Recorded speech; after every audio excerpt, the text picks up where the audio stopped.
they meet or they have encountered by violence deaths. The entire of their family. Wherever they try to rise up, they are killed. Whatever they try to come up, they are killed. Why? Because there is a word spoken over their life, a word spoken over their family.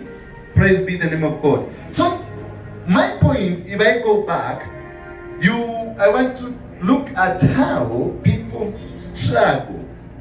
Because some people struggle to get out of a situation that was predetermined by their forefathers or by people with authority over their life.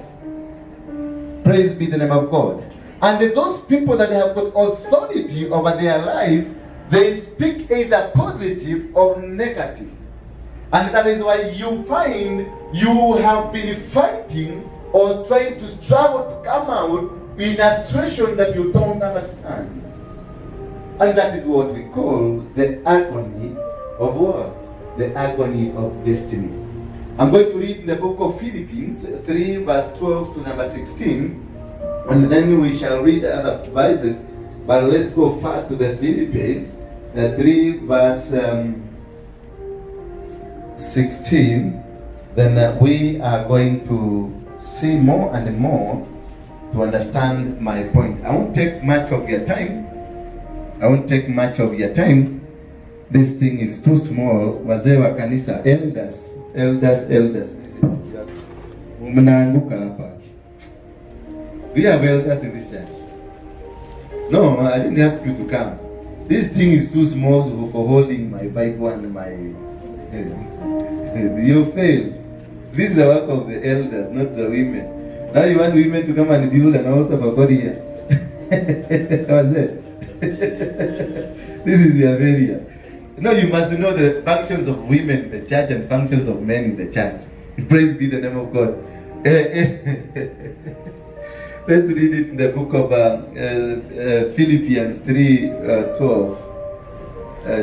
Where's that? Not that I have already obtained these or am already perfect, but I press on to make it my own, because Christ Jesus has made me his own.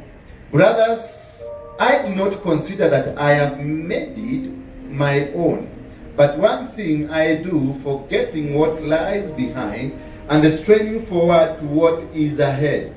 I press on towards the goal for the prize of upward and the call of God in Christ. Let those of us who are mature think this way. And if in anything you think otherwise, God will reveal that also to you. Only let us hold true to what have attained. From verse 12 to verse 16, there are three things the Bible has spoken about the key towards your destiny. First of all, you've talked about the self-realization or realization that you are not perfect. For you to know or to be guided through the process of rediscovering or discovering your destiny, you must you must realize that you are not perfect. Number two, you have to pursue the purpose of God in you. That is in verse 15. And the other one, number 3, forget the past. Praise be the name of God. We want to look each clinically. I want to teach today. I don't want to preach. Nataka niwafundishe because it is very critical. From today, I want to make sure that your destiny, for those who are watching us, wherever you are watching us from, I want to change your destiny. I want to help you know that your destiny is very important, or it will determine who you become. Not that I have already obtained or am already made perfect. For you to know or for you to power through, for the first key for powering your destiny or knowing where your destiny is taking you to, you must first of all accept that you are not perfect. You must first of all know that you are not that perfect person. You are not that useful person. You are not that ideal person that is free from many things that happened in the world.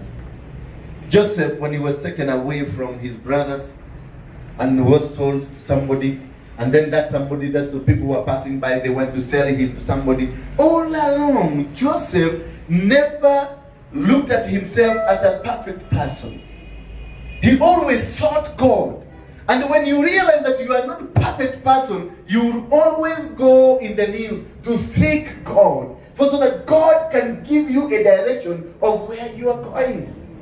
But when you are perfect, you got no time for God. When you are perfect, you got no time to worship God. When you are perfect, you got no time to move in the manner that God wants you to be. Because you are perfect. You are busy.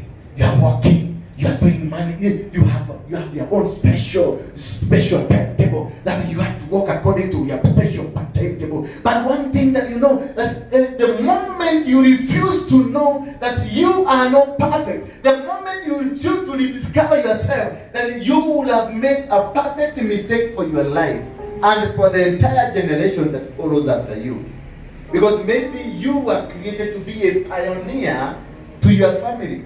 Maybe you are created to be a leader in your family. Maybe you are created to be somebody, to be a pioneer, a leader, a leading force in your family. But because you refuse to hear or to adhere to the wills or to the purpose of God, or when you refuse to go down and seek the praises of God, then you lost it all. Joseph did not uphold, did not lift up himself.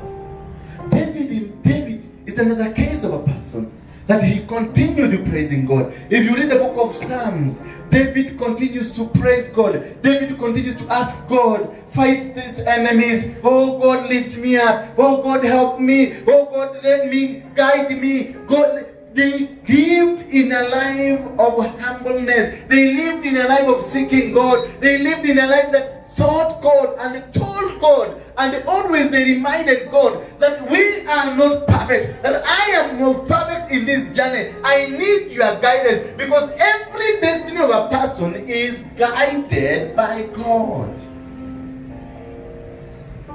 Once you get out of the perimeters of the godly guidance, then the devil takes over.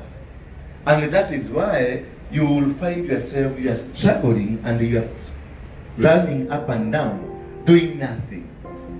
Trying to make ends meet, but they're not meeting. Trying to speak and you are not being understood. Why? You look at yourself and they see, I can see the anointing upon your life. People look at you and they see favor. People look at you and they see somebody who is blessed. But inside you, you are just an empty container that has got nothing. People look at your body posture, the way you walk, the way you talk, the way you convince people that people just admire to be like you. But when they come closer to you, they hate you because you don't belong what you look like. Why? Because inside you, that man that is inside you has refused to humble to be guided. Because it is not this body that is guided, but the man inside you is a man that is guided by God to live in a way that God wants. Because the man inside you carries your destiny. The man inside you carries what you were born to be. It is not this body. That is why this body can be taken away. When the devil went to ask God and told God that Job is worshiping you because of what you have given him, God told the devil, go to him, take anything that you think you can take, but leave the heart. Because the heart is where God lives. That is where that man lives. That inside man. And when the devil came and took over, he took everything. He took his properties, he took his wealth, he took the wife, he took the children. But remember, because the man that was inside Job was still alive, eventually who prevailed? Job continued to worship God. Job continued to walk with God. Job continued to seek God. Job continued to live according to the way God had instructed him to live. What happened? Eventually, the God that was holding the destiny of Job returned everything that was stolen or was taken away from him and returned it to him in double portion. Praise be the name of God. And that is what we are told, that we humble ourselves so that God can lift us up.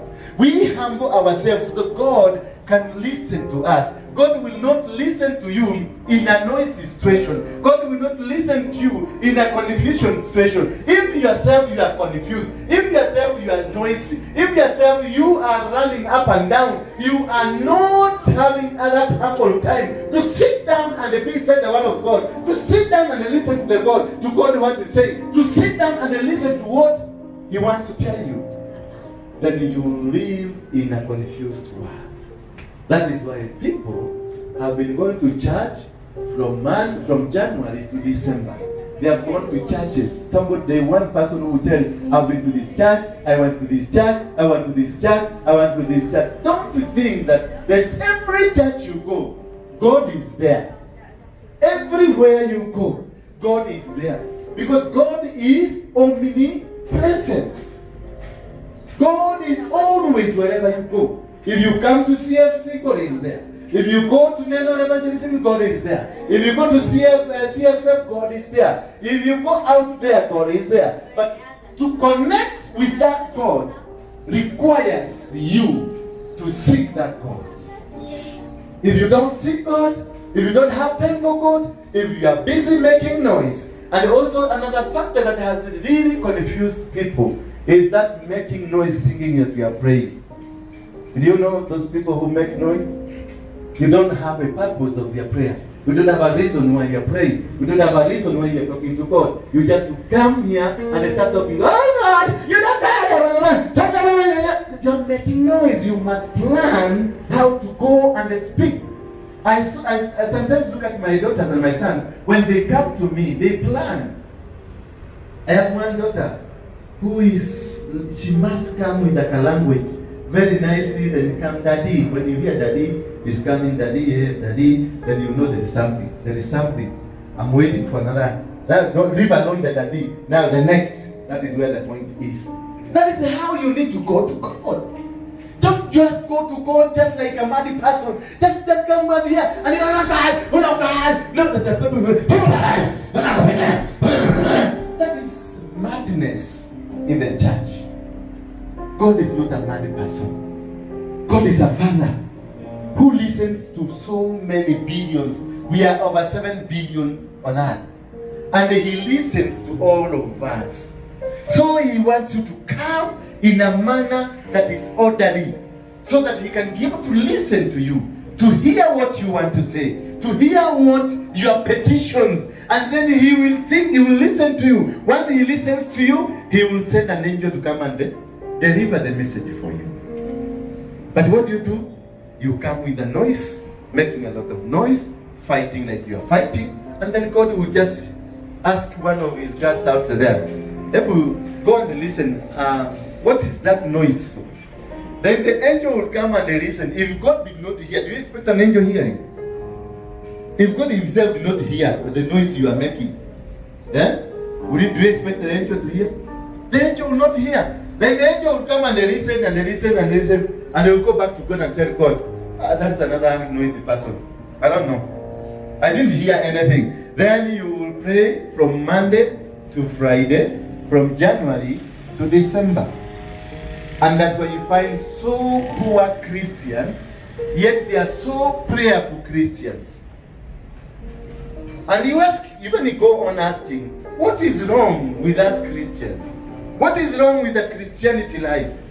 What is wrong with the life that we are living? Because you will find this person that person knows every prayer mountain in the country, knows every prayer mountain all over. They know the caves, the mountains, everywhere they go. They know Katorori, they know Heaven's Gate, they go to Bahati, you go to Ketongori, you go everywhere. They know every cave that is in this country, but they always speak of poverty.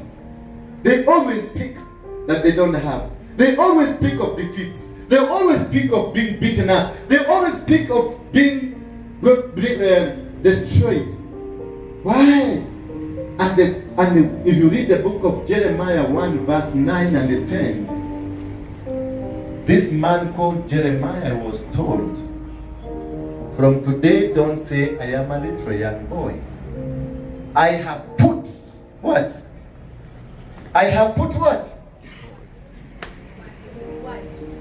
I have put my words in your mouth. So when you have the words of God in your mouth, what can you do with your mouth, that power? If you got the power of God in your mouth, if you got the power of God in your mouth, and you see the power of God is capable of moving. The Bible in the book of Psalms 21 talks all about God being able to move the forest of cedar, destroy it. He's able. God, the voice of God thunders. That's what the Bible says. It thunders, and it is in your mouth. That same voice is still in your mouth. It is thundering. It can thunder. It can destroy the entire forest. It can move a mountain from this side to this other side. But you are still crying poverty. You are still crying diseases. You are still crying corona. You are still crying being suppressed. You are still crying that somebody can stop you from worshiping your God. That is what we call total madness. You must look at yourself. Look at yourself. Go back to yourself and just investigate. Is the power that was given to you by God? Because every one of us, we got the power that was given to us by God. Every one of us, we got the power and we got the authority that was given to us by God. Is it in proper use? Or you decided to use it to curse people? I curse in the mighty name of Jesus Christ. I destroy in the mighty name of Jesus. Or I set fire in the mighty name of Jesus. I destroy. When will you use it to bless? I bless my enemies. I bless those who spoke against me. I bless those who are always doing against me. When will you use it? If your work is to use the sword that has been given to you to destroy others, do you think it is going to work? It will not work. Because also, the one you are cursing is a blessed of God. Josephine, the one you are trying to curse is a son or a daughter of God. Is a blessed of God. So he goes also, she goes and prays to the same God. And they ask God, bless my enemies. And you now, because you have been cursing, you are the enemy in the books of God. So God will just come and shame you. Or will not listen to you. God was expecting you to pray for the church to expand. God was, because when Solomon went to the mountain, he offered a sacrifice. Then after you offered the sacrifice, God asked him, ask what you want from me, and I will give it to you. Then what happened? Solomon knew the secret of approaching God. Solomon knew the secret of approaching God. What Solomon did, he went on to praise God. He told God, oh my Father, I want to thank you because of giving my father a seat to sit on. Having trusted my father David to be your king on earth. That you bestowed him with the authority. That you gave him everything that he asked you from. Oh my God, I thank you. Because you are the righteous God. Because you are the holy God. You are lifted up my father. You protected my father and you gave him everything that he wanted. To that extent, my father, you've also decided in your own wisdom to bless my father David with a son to sit on the throne. That is the glory I want to give you. And he finished. He never asked God that give me, if I were Solomon, I will ask God, now that I am the king, Father, now I want special soldiers to guard me.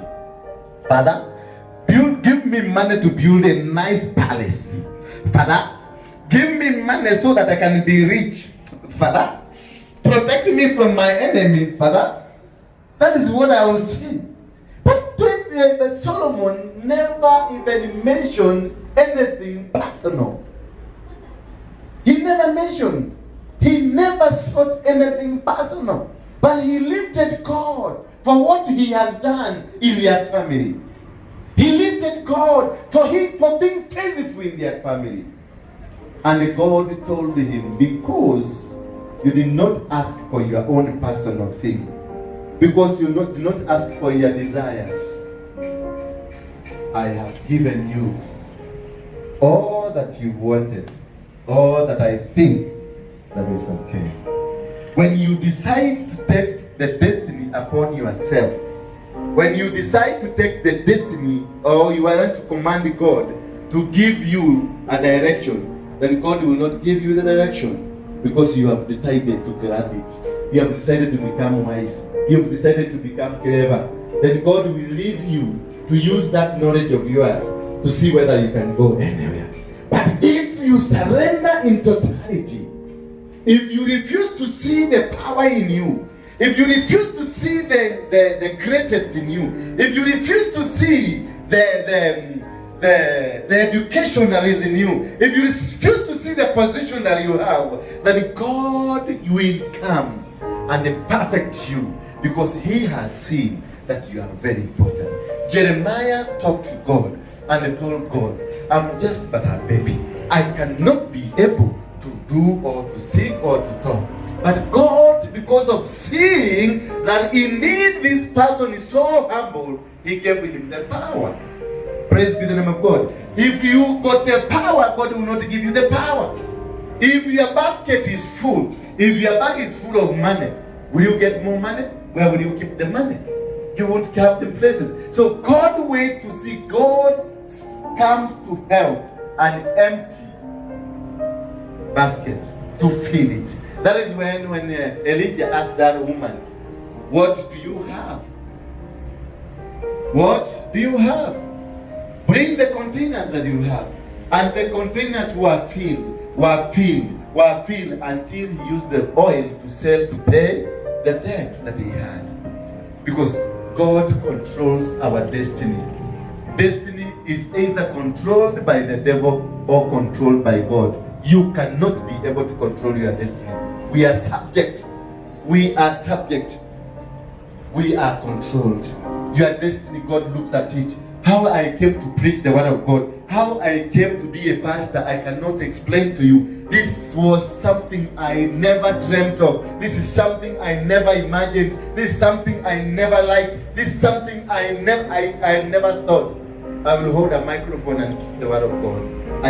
It was not in my mind. But God knew. He brought me up in a family. Then he put me to a class. He put me from primary to secondary, and then he put me to the university. But later on, I came to discover.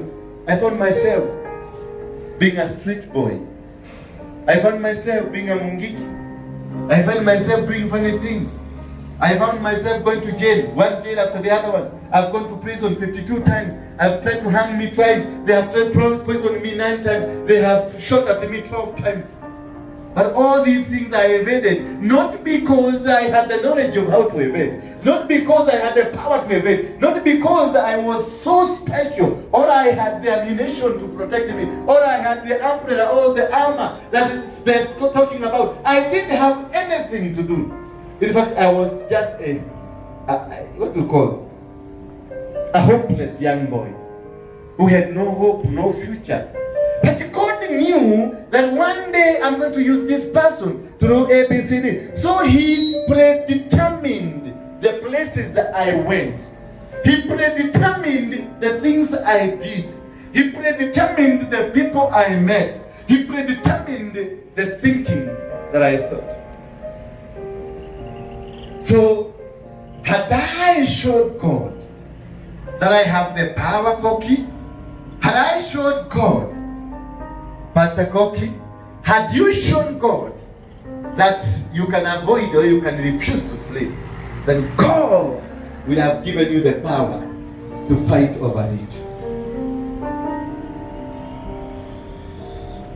In the book of Isaiah 61, I will greatly rejoice in the Lord.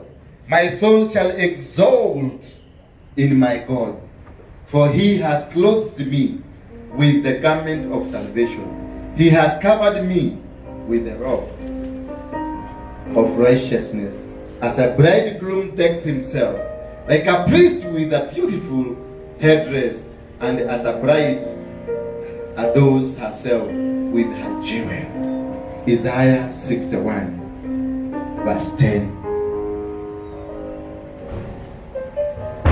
He says, the Bible says, Isaiah says, I will greatly rejoice in the Lord. My soul shall exalt in my God. That it is in your God that you will live. It is in your God that you will be exalted. It is in your Lord that you are going to walk. Not in anybody, not in any capacity, not in any power, not in any force, but live and rejoice in the whims and the powers of God. And walk in the way that God wants you to do. And surrender in totality. Surrender. Don't go making decisions. You are a pastor, but you go making decisions on your own. That you have a board. Hey, body tukae chini tupange. No! Seek God. When Jehoshaphat had a message that they are going to be attacked, he never went to seek the board. He sought God first. And because he knew the power that is coming is more powerful than him. He knew that the force that is coming is more powerful. He's more stronger than him. And he knew the only one can defeat such a power. It is not me. It is not my army. It is not my force. It is not my knowledge. But God himself can win this battle for me. Because he knew what Jehoshaphat did. He went back to the destiny. Praise be the name of God. He went back to the destiny and he reminded God, are you not the one that brought us here? Are you not the one that promised our children? Are you not the one that promised our fathers that you will grow us here? That you will make us better here? That you will make us grow here? Are you not the one? That question reminds God of your destiny. Always when you pray, ask God, are you not the one that created me? Are you not the one that has given me this life? Are you not the one that allows me to breathe? Are you not the one that allows me to go to work? Are you not the one that have kept me alive this? And why did you keep me alive? There are two questions that you need to ask when you start moving towards understanding God. And these two questions are,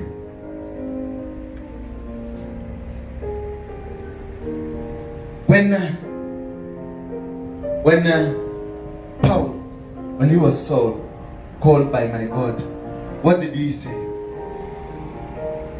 Yes, my Lord, here I am. What do you want from me?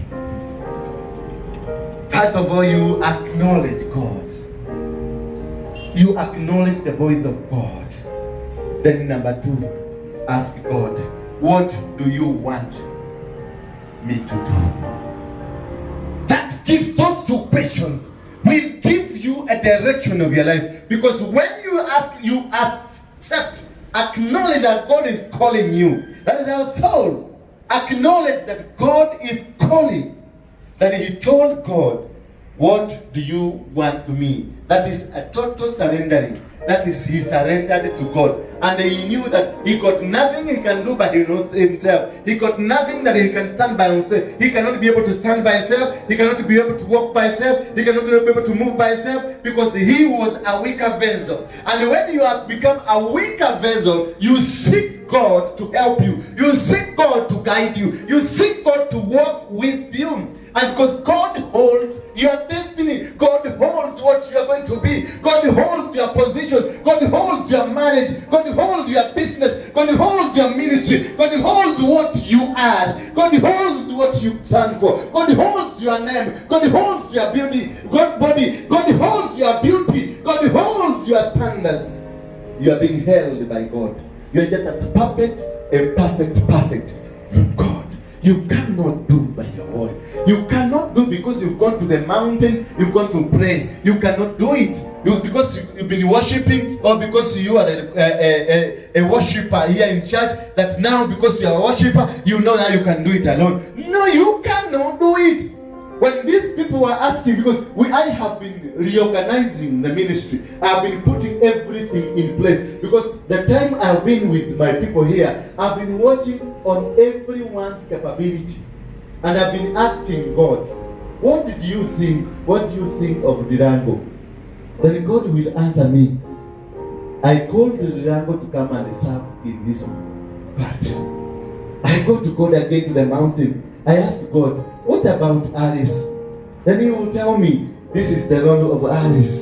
Then I will go to the mountain. I will ask God, what is the role of Wamboi in the ministry? Yes.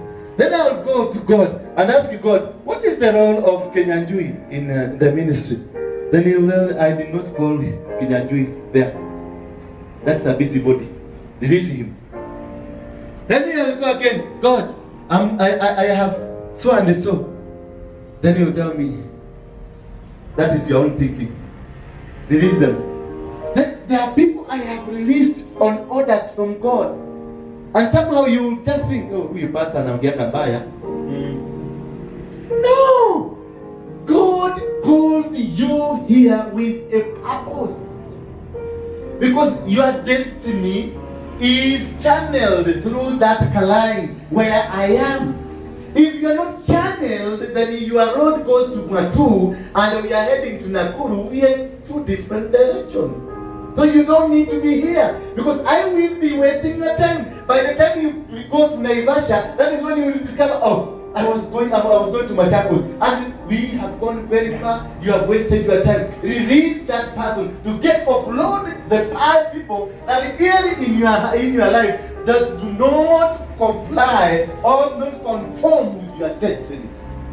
Don't hang on them because kwa sababu Anita anajua kuimba hapa, anaimba sifa zinaimba watu wana.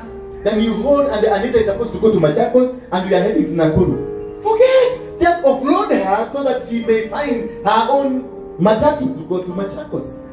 Don't go cleaning, because some people will just say tumwambie tunamshika, namshika kai kwenye huduma yangu kwa sababu yeye ni mtu mzuri. No, I don't care. I don't care. Wewe ni rafiki yangu kiasi gani? Ikifika wakati wa kuoffload, I seek God.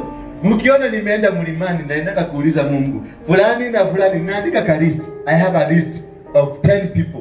Every time I go to the mountain, I have a list of more than 10 to 20 people. I sit there and ask God, what do you want with this person? Why did you bring this person to my life? Because every time a new friend comes to your life, ask God, what do you want with this person that you have brought into my life?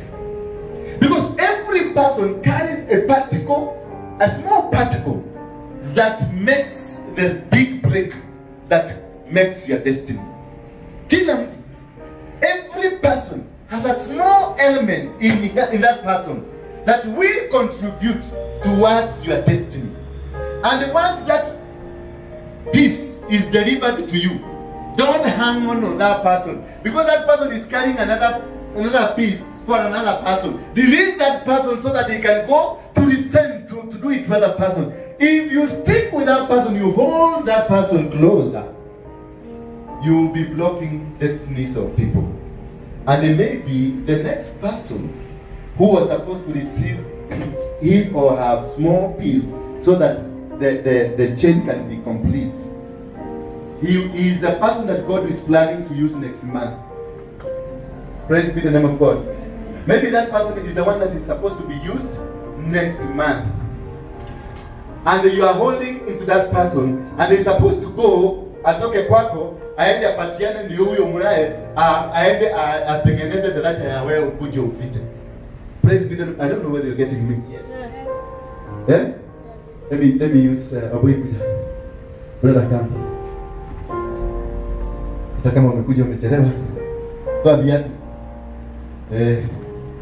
Kuja, simama hapa. So Wamboi is carrying this. Remove this. looks nice. Is it a gift? Now, what can we do? No, that's fine. Now, we have this one. This watch is supposed to be given to him so that he can take it to Anita. Because Anita, this watch, when it was created, it was supposed to be for Anita. But it has to go through a process so that it can go to Anita. Now, this watch, I am with Wambui comes to my life.